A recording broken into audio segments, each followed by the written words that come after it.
Hey, what's going on? This is Ricardo of the Code 7 Podcast Network. And, as always, it seems like I'm just popping in here and there. A lot of times with nothing going out, letting people know that this is what I'm going to be doing. I just go in and wing it. So, what I want to do first here is I want to because right now I am currently live on Facebook, LinkedIn, as well as YouTube and Twitter. So I'm going to go into Facebook here and see if it will allow me to share what it is that I'm doing. And all right, here we go. So today I'm not talking as, I guess I'm talking as the podcast and stuff as usual. Also, it's Wednesday. So 9 Wonder Women Wednesdays represent. And I just wanted to come on really quick, go live throughout the social media network to talk about NENA, the National Emergency Number Association, and the impact actually that it has had on me, and some of the things that has happened, and the benefits of being a member of this organization. And I just want to start, kind of from the beginning and share some of the stuff that I've gone through. I will say right off the bat that there is a project that we're working on that is going to be coming up live twice. And it's going to be next week, November 30th at 11 a.m. Eastern Time, as well as 7 p.m. Eastern Time. This is going to be a NENA Town Hall that is going on. Roxy, what is going on, yo? Hello, hello. Thank you. For those of you who are joining in, please roll call. Where are you watching from? And also, please share this broadcast because I want to get as many people to see this one specifically as much as possible. I'm also going to be talking about some of this stuff tonight on Open Mic Live, and I'm going to have some special guests with me. And I usually save it for the end, but I'm just going to go ahead and tell you. And so it's going to be my good friend Leah, as well as my homie Halcyon. We're going to be on. We're going to be sharing some funny stories, of course, for Open Mic Live, but we're also going to be talking about some of our NENA stories as well. Roxy says from the flat and cold state of Kansas. Yeah, what is going on? And Leah, what is going on? Hello, my friend. Again, those who are jumping in, whether this is right now live or on the replay, please share this as well because I want a lot of people to be able to hear this story here. Now, I was going to wait to do this until open mic, but I thought I would share my part. Even though I'm going to do it later on tonight, I want to share a little more in detail of my part here. And let's see, James is saying, hi, South Jersey, after I did a little live show of my own this morning. Awesome, dude. Very cool. So again, I started out all of this, as you know, as a project for school. And I ended up, creating the podcast and everything. This was 2012. And up until that point, I believe I had attended one Michigan NENA conference, and I didn't know much about NENA at all. Didn't know anything. Like, I was a member, and I thought it was cool that I was a member, and that, there would be some resources or to be able to continue going to the Michigan NENA conference and stuff, but I didn't know tons about it. So 2012, I've got the podcast coming out and everything going into 2013.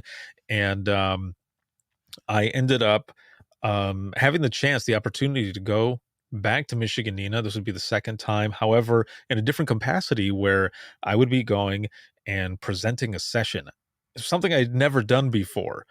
And I was going to go there to kind of talk about, my story, but also how I was creating this podcast. Again, this was the beginning, creating this podcast, what I wanted to do with it, and share these stories, these dispatch stories, the powerful ones, the ones that people don't always hear about. I wanted to shed some light on the profession and hopefully make a change in this amazing industry and for everything that all of you do. And I was also going to be doing creating some episodes there with the attendees and sharing their stories. So even up until that point, I didn't know that there was a mothership that there was a national NENA. I just thought all the states had chapters. I didn't know anything else. And I was recording an episode, and for this episode, I was recording several episodes, but for this one, as soon as I finished it, there was a gentleman there. His name's Ron Bono, and I didn't ask him to do this. I didn't even know he was doing this, but at the time he was on the phone with National Nina and had mentioned what it was that I was doing. And I remember he walked up and he said, "You're going to National Nina." And I said, "Oh." I was like, "Cool. I don't know what that is." And I honestly didn't. I didn't know I didn't know, like I said, that there was a mothership. And I remember Jim Marshall putting his arm around around me, and he goes, "This is how it all starts. This is how it begins." And I said, "What? How what begins?" And he goes, "Everything." So from there, things just continued. There was so much that was happening there at that conference specifically, between Ron reaching out to National Nina and me going out there. His company was one of the sponsors at that time. Before that, however, before anything happened with Michigan Nina or National Nina, In Digital was the one who actually had funded the rest of my crowdfunding for my Kickstarter campaign to get the equipment to do the podcast and everything. So In Digital was in there first, along with a few other companies.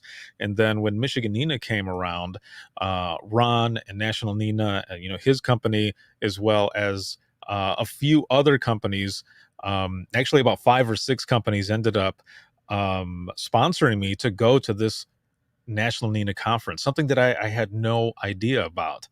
And it was excited. I was scared, but I was excited about all of this and what was going to possibly happen going over there.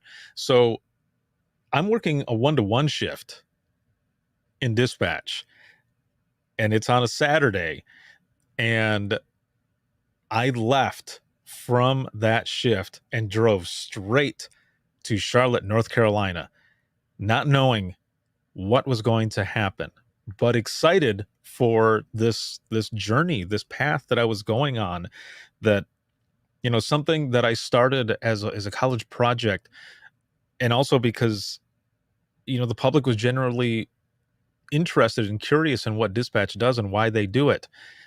And me as well, finding it therapeutic writing about my stories. And then with the podcast, if it was therapeutic for me, maybe dispatchers coming on sharing their stories would be therapeutic for them as well. And not just that, people would learn from it. People would realize that they're not alone. All of this started in 2010, and then just building up, and then the podcast 2012, 2013.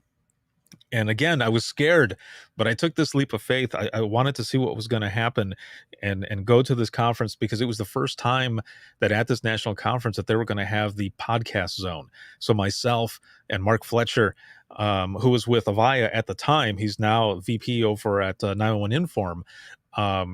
He was there as well. Both of us were in that podcast zone. And again, no idea what was going to happen, but hopefully something good was going to come out of it.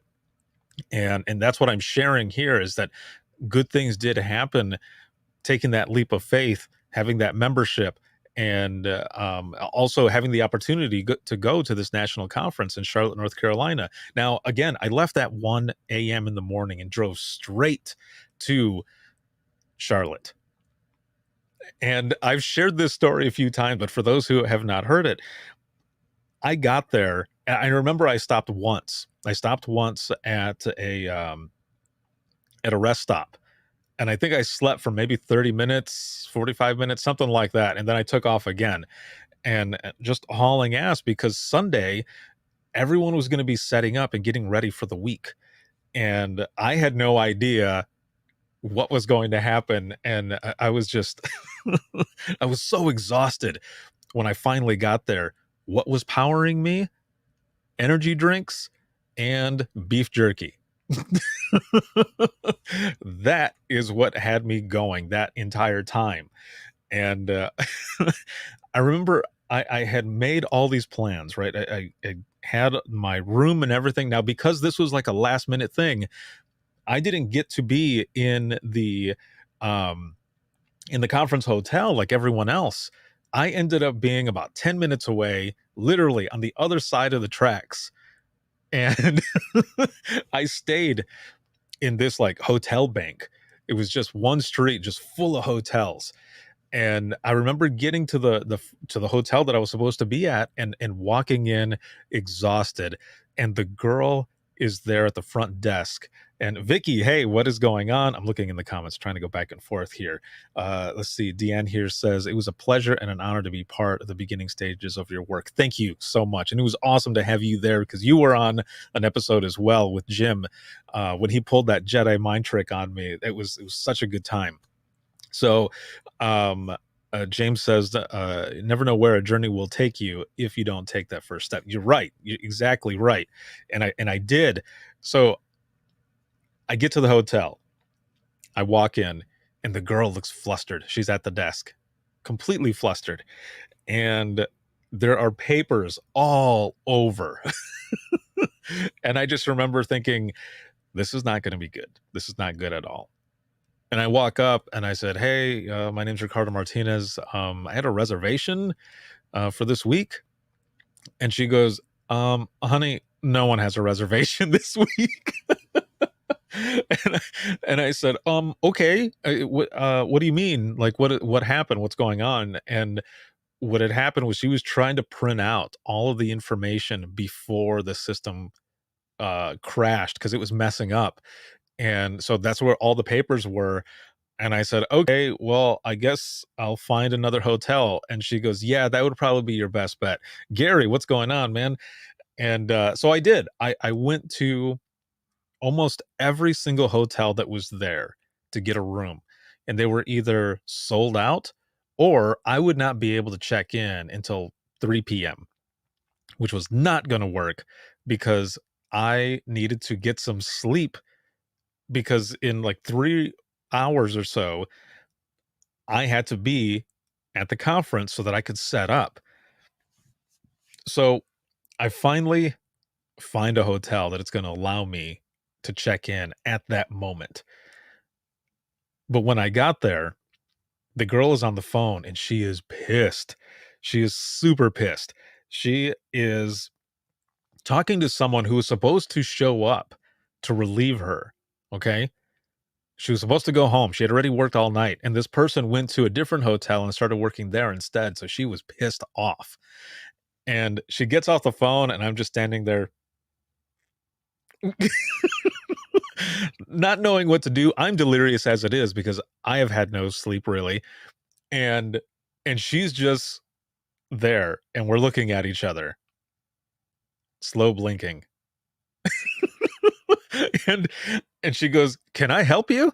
And I said, yes, ma'am. I just wanted to see if I could check in and get a room actually. And but if I can check in right now, I've been traveling all night. I drove straight here, and I need some sleep before I go do what I have to do. And I said, "Do you have anything available?" And she goes, "Baby, you can have whatever you want." And I was like, "Oh shit." And I said, "I just need the room so that I can sleep." And I thought, you know what? If it wasn't for the fact that she was pissed off and slightly disgruntled, I probably would not have been able to check in because she's like, "Yeah, you know what? I don't care. I don't care." She had that stank face going on. She's like, "You can check in and you can have whatever you want." And I was like, "Awesome." I should have said, "Can I get the room for free then?" But I didn't. So I remember getting this room, and I walk in, and it was the craziest thing because the TV was on the very top of, like, the closet that was there. Like, it was there wasn't a closet, you open it up and, you walk in. No, this was like a standalone, like, something that someone bought at fucking Walmart and just put there. And the TV was on the top, and the remote was like screwed in, and there was this huge ass mirror on the wall where the bed was against. Now, the mirror itself looked pretty dark, which was kind of creepy because I remember standing there looking into it and thinking, is someone on the other side? Like, this is some creepy shit. I won't say the name of the hotel, but it was, I mean, it's kind of a big name hotel. And but this one was kind of creepy, man, because I thought maybe somebody is staring at me, and I thought, is this the way the week is going to go? Me coming to this conference? So I didn't care. I passed out. I power napped for 2 hours, and I got up, took a shower, got dressed, got all of my stuff, and hauled ass to the convention center. And I remember I didn't know that I was allowed to park up front, which I've learned, but I was able to park. I had the chance to park up front, and then it would have taken me like just a couple minutes to get my equipment into the front part where we were going to be. Well, I didn't know that. I was told that I needed to park in the parking garage, so I did. I parked over there, and I remember hauling all of my shit, and it was hot that morning, and I'm hauling all of it to the front. And I remember someone saying, "Yeah, you could have just parked up front." I was like, "Oh God, I'll remember for next time." So that's how all of this was kind of starting. But I remember getting there and talking with Fletch and just setting everything up and kind of looking around and seeing how everything was going to go. And I was excited. I was so excited. There was so much that happened there at that first conference. It was the first time that I ever met Nathan Lee. And I remember a few weeks before, Dateline had actually replayed Denise's story. I didn't know about the story, but I watched it and I thought, wow, I hope that one day I get to meet this guy and help his foundation somehow, some way. And I remember being there at the conference, and I had been recording with a bunch of people already. And I remember um I was looking at the booklet to see all of the sessions that were going to be. Yeah, Roxy. Full circle for real. I remember I remember looking at the agenda and all the classes, and I saw that he was going to be there. And he and my good friend April Heinze, they were all working on this. It was a panel discussion about training standards. And I remember thinking, holy shit, what are the odds that just a few weeks earlier I saw this story and he's here? Like, I've got to meet this guy. So I ended up going upstairs and I sat right up in front.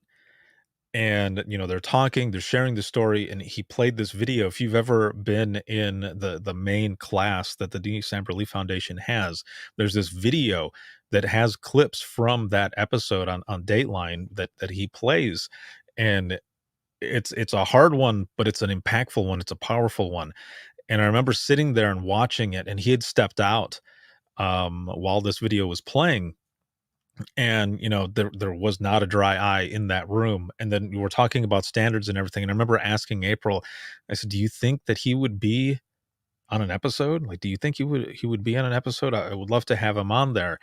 And he said yes, and we did an episode. I've got a picture actually of us in front of one of the banners there for the conference, where it's myself, it's Brian Tegmeyer out of Illinois, and then it's April Heinze, and Nathan is there. And that was the first time we met. And again, I just remember saying, I hope to meet this guy and hopefully eventually sometime be able to help. And he and I are. It's been really good, really, really good friends. I consider him a brother. It's been amazing, and we've been working together ever since that time. It was also the first time that I met Doug Showalter. And I remember walking around and, we met, we talked, and, had said hello. That's all there was for that in the beginning, but we've been good friends ever since, and all of these people that I know, I met back then. Most of them, most of the people that I know, I met back then at that first conference. Again, there was so much stuff that was going on. Now, while I was there, there was a documentary that was being filmed, and this documentary is called Hotline, and it's talking about the connection between, different hotlines and everything, and how people call in and put their faith and comfort and protection in the voice of a stranger. And they had all these different types of hotline operators, but they also wanted to talk with those from 911 because they kind of looked at it in a way as kind of a hotline type thing. Not exactly a hotline, but they're calling for help. People are calling for help and putting that trust and comfort in a voice. And there was a segment that was filmed, and I remember I was there. I was just kind of standing as people were going by trying to get people to come in to record episodes and such, and there was a gentleman there who walked up with a guy who had a camera, and they were looking at one of my t-shirts, and it was one of my original t-shirts, that said that had the original logo on it, and it said "Within the Trenches: True Stories of the 911 Dispatchers Who Lived Them." And I remember I was standing there, and he's looking at it, and he looks at his camera guy, and he goes, "You see this?"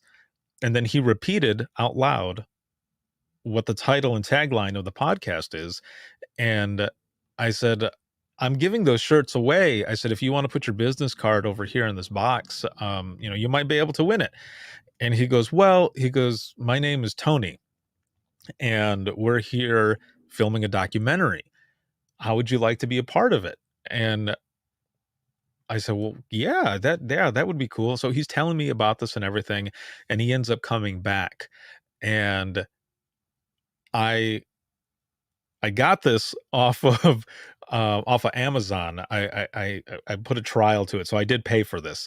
So hopefully this plays, but I want you to see this. It's only a couple minutes, and hopefully you can hear it. If you can't hear it, let me know. But I want you to see this because this also shows not only the conference, but um, just what we're talking about. As we're talking about this, is Doug and I. We got a chance to do this. So a big shout out to Tony. I think it's Schaff is the last name. If I messed that up, I'm sorry, Tony. But thank you so much for giving us the opportunity to be able to do this. And this is also, if you have not watched this documentary, the documentary is called Hotline, and make sure to check it out. It's a good one. So I'm going to play this here, and I want you to see this. Well, this fire department, what's the address of emergency, sir? And do you have anything there you can control the bleeding with, sir? Okay. We're coming as fast as we can. I'm going to stay on the phone with you, sir. You're not going to die, sir. Okay? No, I want you to keep talking to me. You're going to be fine. Coming as fast as we can.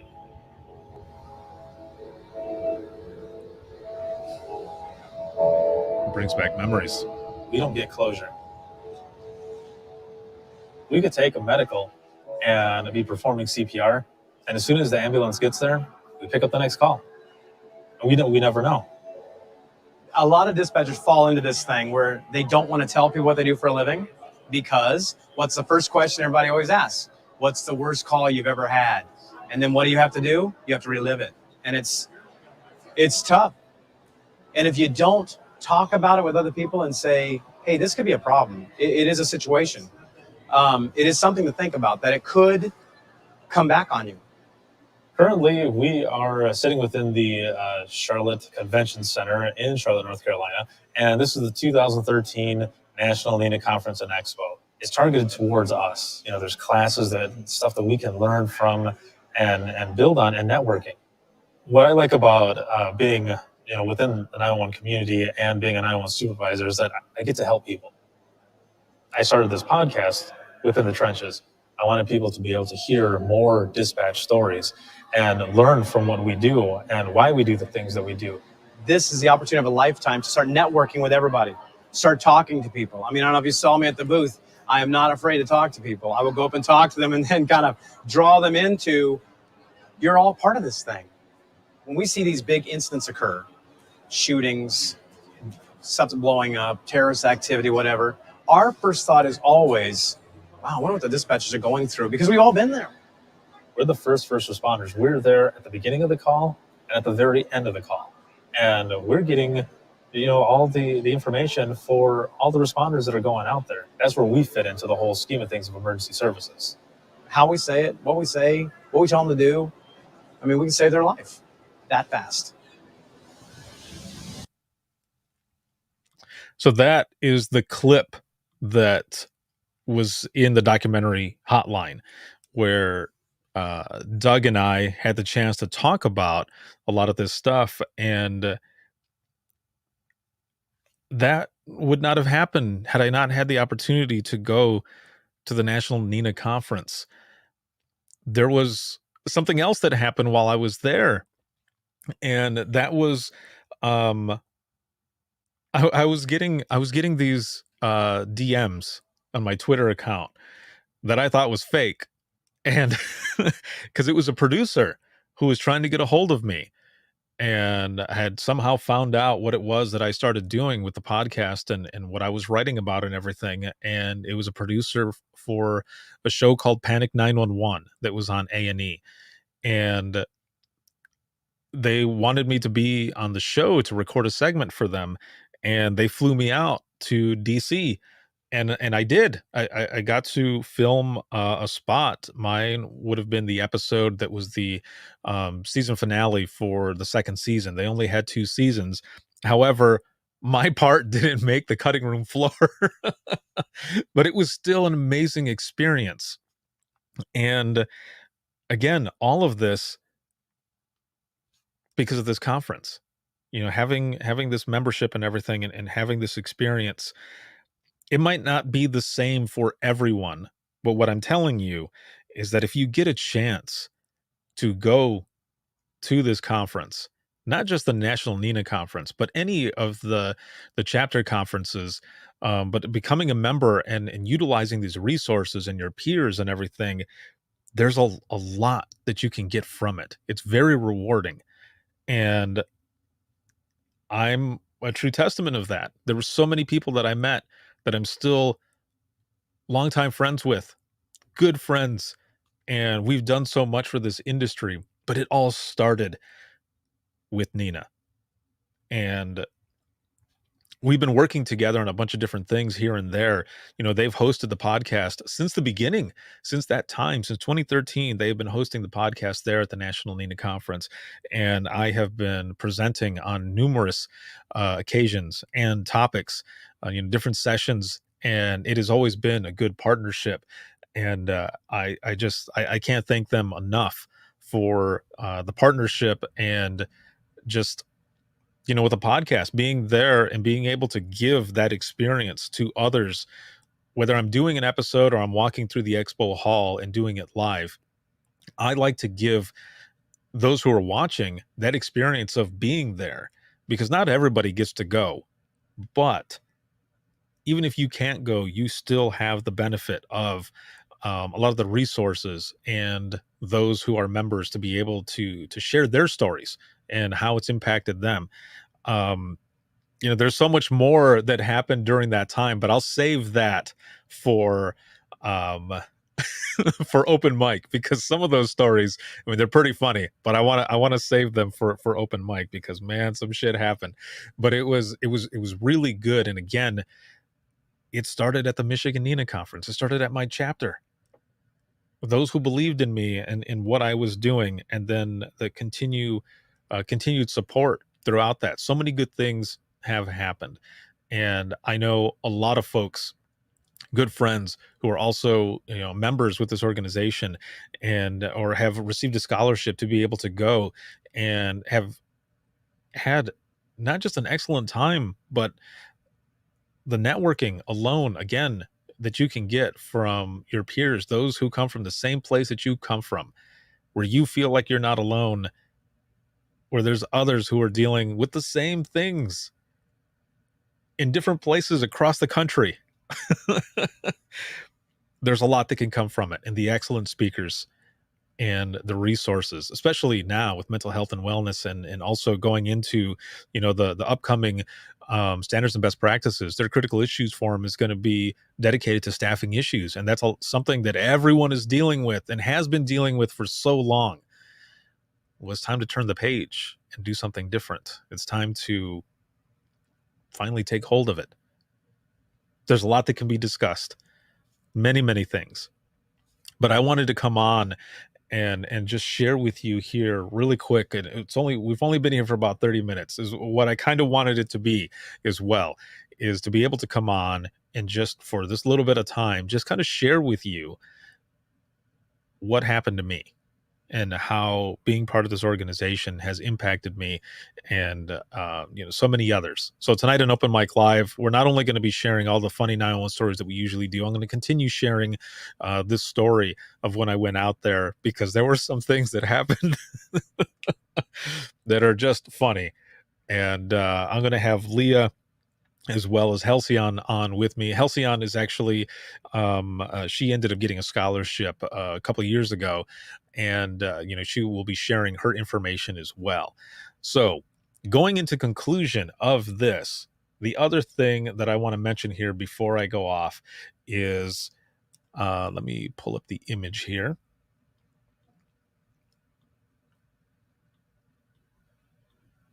Bam. So, kickstarting your career with investment in yourself with NENA. Really, this is an investment in you through this organization, through a membership, an investment in you and what you want to do with your 911 career. And there's so much that can be done. And there's a town hall, again, that NENA is going to be doing, powered by Within the Trenches Media, and it's going to be on Crowdcast. You are familiar with Crowdcast because of Dare to Be Great, because of all the events that Within the Trenches Media has been running, as well as Be the Difference. And also, Be the Difference, too, is going to be coming up here in a few months, and we're going to be on Crowdcast again. We are partnering up with the Denise Amber Leaf Foundation, so make sure to look out for that. It's going to be amazing. But this that we're talking about right now, this is going to be a town hall presented by NENA, powered by Within the Trenches Media, an investment in you through this organization and a membership. There are going to be a few different people talking. The CEO of NENA, Brian Fonts, is going to be on there. He's going to be giving an introduction.